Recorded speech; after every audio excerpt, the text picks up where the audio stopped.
I don't like people that do that. They just change. Julius, for years, preached ANC. You'd see him in the streets. Vote ANC. If the ANC loses power on this country, black people will die.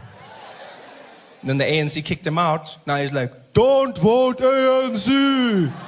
Black people are like, Mara Julius, we don't want to die, my man. You said we'll die. I said, no, that was just for effect, my friend. Exaggerating for effect. Like, we're not taking a chance, Baba. We're not taking a chance. But nice head, eh? I can't vote for Julius. Can't do that. He's a bitter person. Bitter people do it for the wrong reasons. Yeah. Julius is basically like those guys that dates a beautiful woman. The woman dumps them, then he turns around and calls her a slut. That's what he's done. Yeah, ANC's a bitch. I thought you loved her. Not anymore. I met Julius, in real life for the first time this year. Yeah. Which was strange for me because I don't normally meet these people I speak about. No, which I prefer. Don't get me wrong. Like if I was in Pick and Pay and then I saw Zuma, I'd be like, no, we don't need toilet paper. Let's go.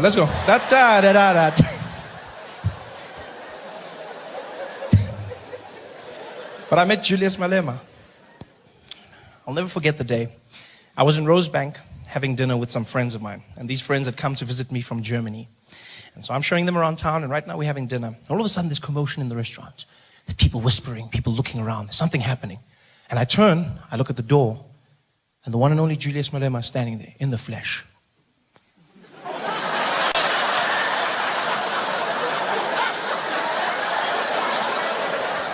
I'm like, oh wow, that's Julius Malema. And just as I'm about to go back to eating, he turns, looks straight at my table, and starts walking to me. But now I'm like, he's not coming to me. He's probably going to, I don't know, he can go anywhere. Why would he be coming to me? It's not like he has a reason. Okay, maybe he's got a reason, but whatever, just ignore him. Just ignore him, Trevor. That's what I'm thinking. Ignore him. Ignore him. Just calm down. He can smell fear. Just ignore him. Ignore him, Trevor. Ignore him. So I'm just trying to do the thing. I'm trying to ignore him, but I can't because the waiters won't let me. The waiters are there like, Trevor. The waiters behind him were even worse. They were like,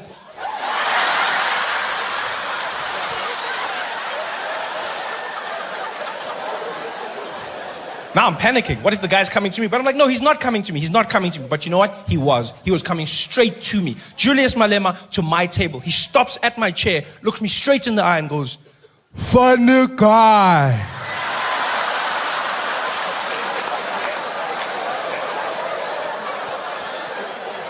Now I didn't know if he was announcing himself or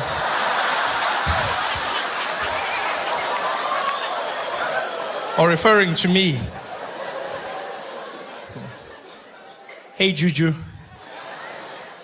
So this is you, eh? I said, yeah, this is me. And this is you, I guess. Yeah, this is me.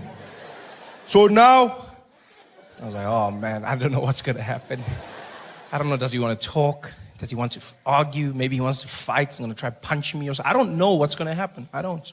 All I know is the colored side of me is holding the knife tight.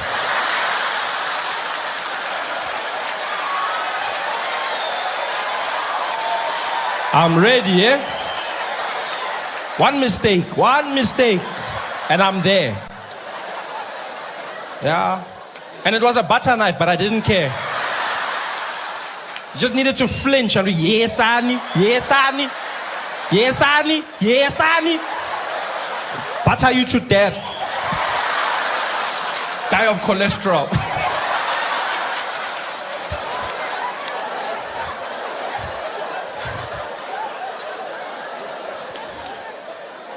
But you know what?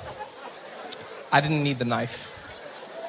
Because Julius Malema is actually one of the most chilled out guys you'll meet in person. Smarter than people think he is as well. We get to chatting. Julius looks at me. He's like, so funny guy, what's new, eh? So, well, you've got a new political party, eh? What's happening there? He says, yeah, we are taking Zuma down. I said, oh, that's what you said last time, man. Says, this time we are winning. Yeah, and you, when is your next show? I said, oh, I've got one coming up in a few months. Said, yeah, you must put me in, eh? So, I probably will. Yeah. I was like, yeah. Yeah. Yeah. Yeah. We're not friends. Conversations run out. Now we're just looking at each other. And then I remembered there was something I'd always wanted to know.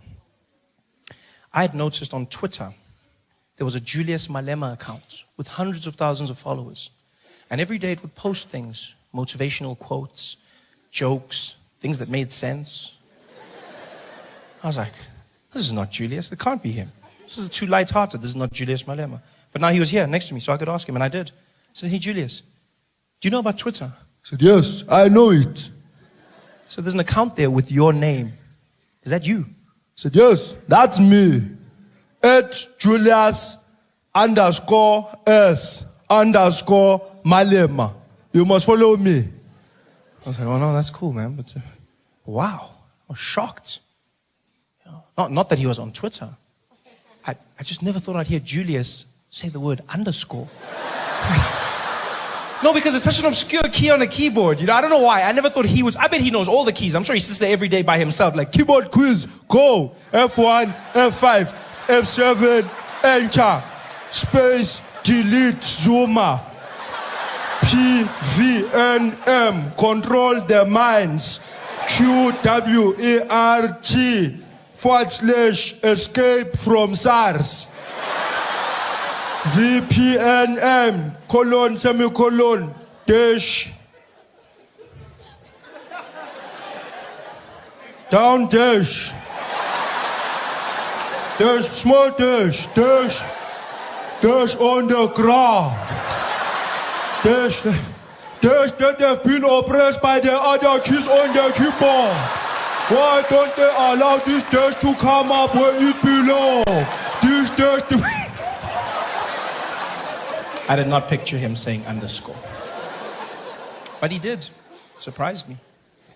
And we chatted for a few minutes like friends. And as Julius is walking away, I looked over at him and I said, hey, Julius, do me one favor, man. I said, name it. I said, please stop scaring white people. I said, what do you mean? I said, dude, you scare white people. You say crazy things like you're going to take the land and the mines, and to stop saying that stuff, you scare white people. Like, they're not scared of me. I said, they are, Julius. And so then he looks at my friends from Germany and he's like, are you scared? Now, luckily the Germans weren't scared. They were like, nein, we're not scared. We're not scared at all. Not scared. It was like, you see, they are not scared of me. I was like, yeah, but Julius, these white people are not from South Africa. It's like, yeah, which ones are?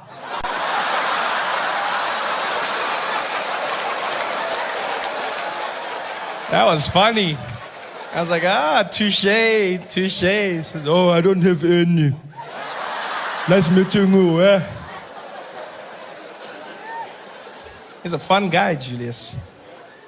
But I still wouldn't vote for him. Sorry, I know this is weird.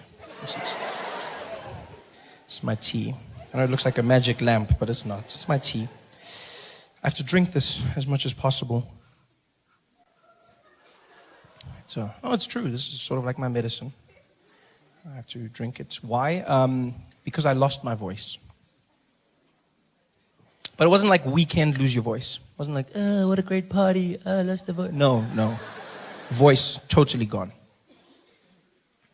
What happened was, I was doing shows in New York. Right? A whole lot of performances. And then one day, in the middle of a show, my voice disappeared. Out of nowhere. I was talking, and then, Eskom.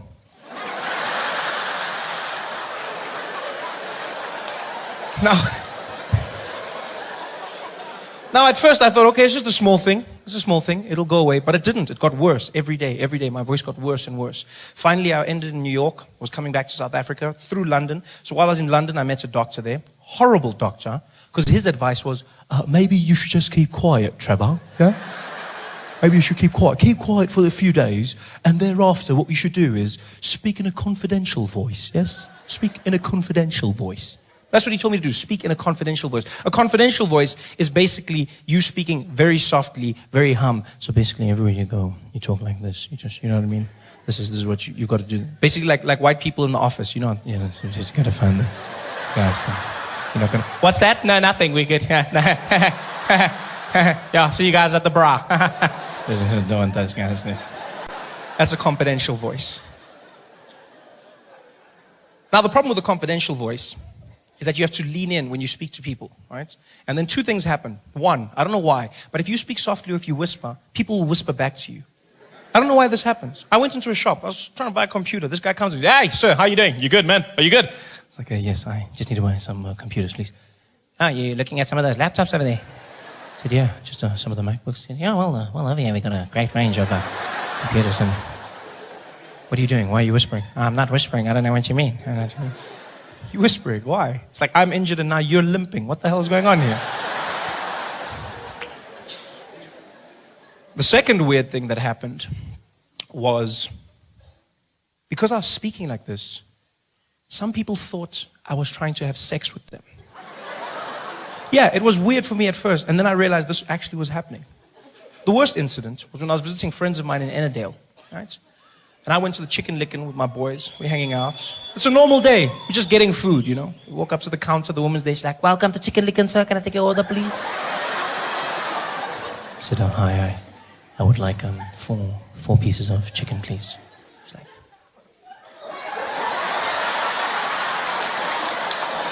"You want some chicken?"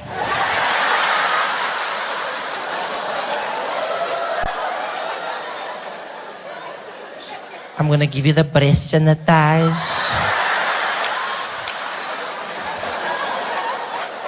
Now she's chasing me down the street. You know how scared I was, running away, holding my chicken, screaming for help in a confidential voice. "Help me, help me, help me."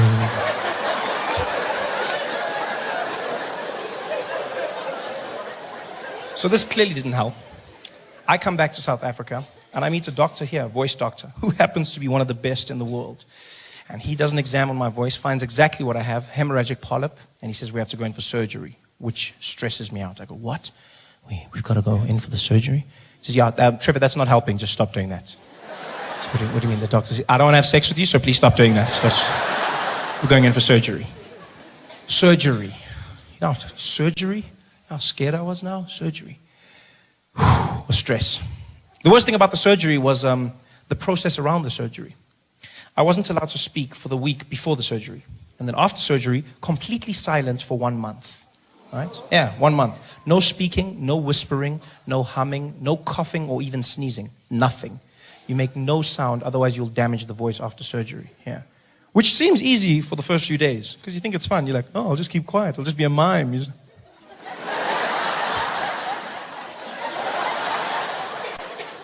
Then it gets boring, and then it gets difficult. Because then you start meeting people that know you and they want to have conversations. Fans in the streets, friendly people, you know. White people were the best to meet, I won't lie. Because white people are just like, they're impatient. I like that, you know. Yeah. White people have no time for anything. I've seen this. White people don't like to wait. They're always in a hurry, always something to do. They just come up to me, they're like, "Hey, Trevor, right? The comedian. Oh, what, you're not talking? Oh, no voice. All right, cheers, bye." Gone. Out of my life. No stress. I loved it. It's great for me. Not so great for white people, though. That's why they pay so much in traffic fines. Yes. No, it's true. If you guys were just more patient, you wouldn't pay half as much, eh? Yeah. Because black people hardly pay anything. Hardly anything at all. Black people get to the traffic thing. You just relax the situation. That's what you do. You just relax everything. You just get there. You know, guy will come to your window. "Baba, outgokang seat belt." And you're like, seat belt. "Yeah, no seat belt." "Eish, seat belt." "Yeah, let's license one." License. "Hey, ndoda, let's license wena." "Mbethu license, seat belt, license." "Mbethu license, seat belt." "Hey wena, mbethu license." "Eish, hamba ke, hamba. Just relax it. I've seen white people at roadblocks. They have no patience. They get angrier at the metro cop. They get so angry. It's like he did something wrong. You see them. They get stopped there. So they say, "Hey, you were speeding." "Oh, bloody hell, man. You guys are everywhere. Nobody can drive anymore in this place, man." Yes, like you guys, every bush. I don't know if it's a bush or a metro cop. What the hell is going on here, man? Yes, like you guys, bloody hell. They should start calling you the flora and fauna police, man. What the hell? Guys in the bloody boat. What are you going to do? Are you going to give me a ticket or something? "No, I was just saying, yeah, bloody hell. I mean, just give me the bloody ticket. Just give it to, okay, you want the ticket? I'll give you a ticket now. Give you the damn ticket. Yeah, just give me the bloody ticket. Yeah, I've got to do, and your indicator's not working. 5,000. I'm gonna say what the statement Julius Malema said. It's really really bad. I've listened to that, and it's a good thing President Donald Trump brought that up because it's something that, and I heard even the opposition party took. Um, I heard even the opposition party took him to court. You know, even the opposition party took him to court, but nothing was done about it.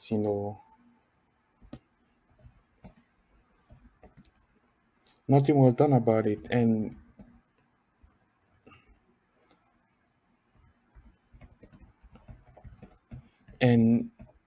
they should do something. South Africa is a country where it's full with crimes.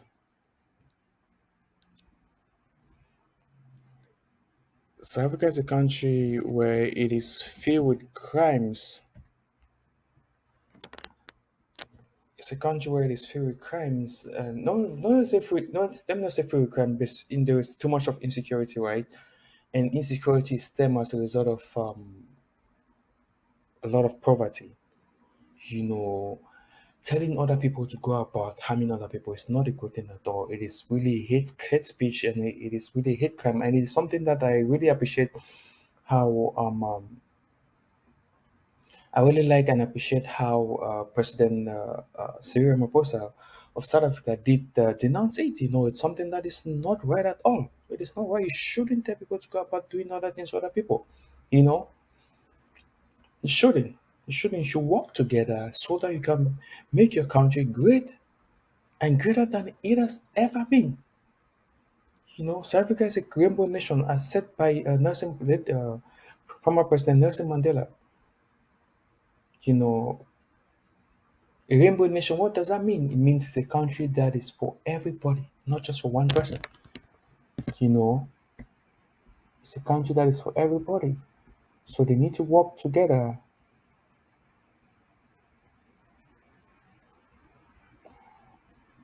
They need to work together to develop their country.